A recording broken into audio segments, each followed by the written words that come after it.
Welcome to Linear Circuits. I'm Dr. Harris. As an overview of this module, by the end of it, you should be able to analyze simple electronic circuits. You'll recognize the circuit symbols. You'll be able to calculate and describe current and voltage, as well as resistance, power, and energy. In this lesson, we'll discuss current and charge.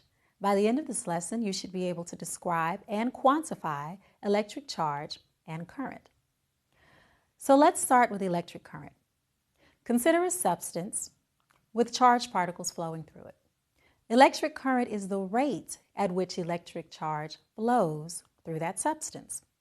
Therefore, in order to understand electric current, we have to examine electric charge. Specifically, what is electric charge and why does electric charge flow? So starting with the first question, what is electric charge? First of all, it's a physical property of all matter. It's quantized into integer multiples of E, which is written here as 1.602 times 10 to the minus 19. And there are two types of charge, positive, which is a value of positive E, and negative, which has a value of negative E. The unit for charge is coulombs, and the variables will use a lowercase q or an uppercase q. So now, why exactly does electric charge flow? Well, let's consider these charges that are shown here, the positive and the negative charge. Because they have a charge, they exert a force on other charged particles. And this force per unit charge is called an electric field. The electric field points away from positive charges, which are shown here in the lines pointing away from the positive.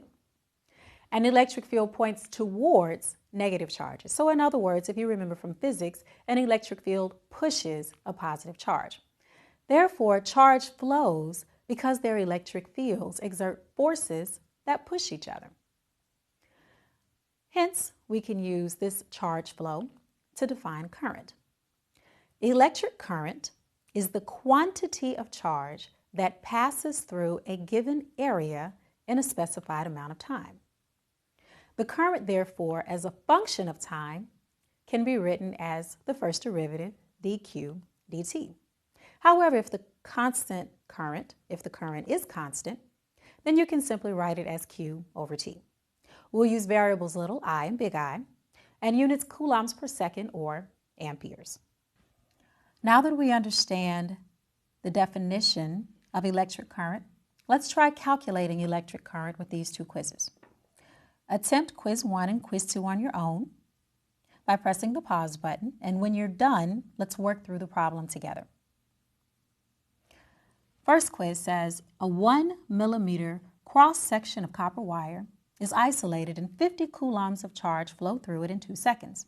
How much current flowed through the wire in that time?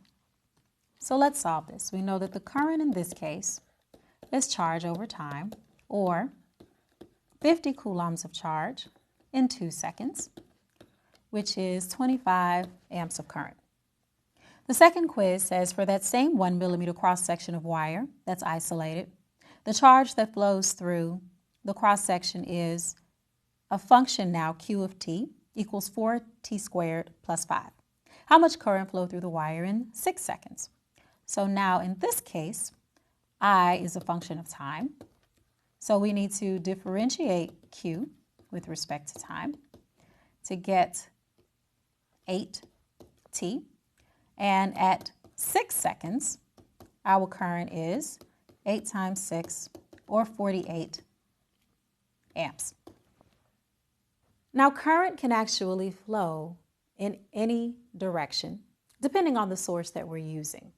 So what are the reference directions for current flow?